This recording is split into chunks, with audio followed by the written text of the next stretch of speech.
Little Boy was quite lost. He had no idea who he was or where he had come from.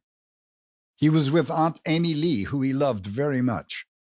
She had taken him in swaddling clothes from his mother, who already had 4 sons and could not handle a 5th, born a few months after his father died of a heart attack. His brother Harry, aged 12, found their father dead on the back cellar steps of their little house just north of Van Cortlandt Park, Manhattan. "Poor Mom, no money, Pop dead," wrote Harry years later.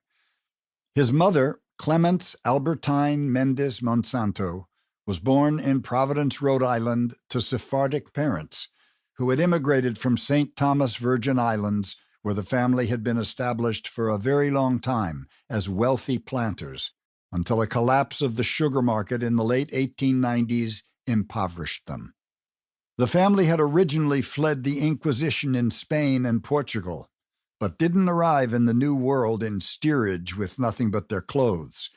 They arrived with all their possessions in steamer trunks, including candelabras, gold, and jewels, and thus were able to set up as merchants and planters in St. Thomas, where they soon had a great house on a hill with wide verandas looking down on the center of the town, and a family album showed them in broad-brimmed hats and black string ties.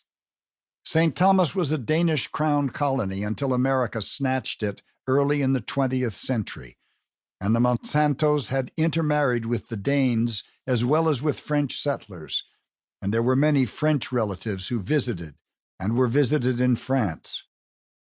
Clemence Albertine had a French mother of vague aristocratic origins, and she still spoke French.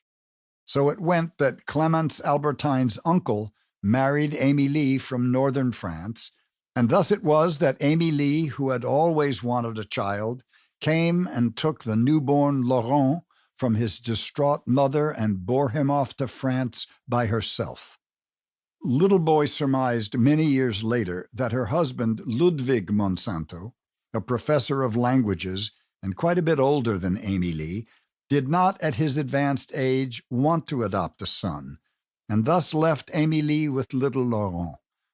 And so it was that Tante Amy Lee took him back to her hometown near Strasbourg, the town near where the famous Captain Dreyfus was from, when he was perhaps 2 years old.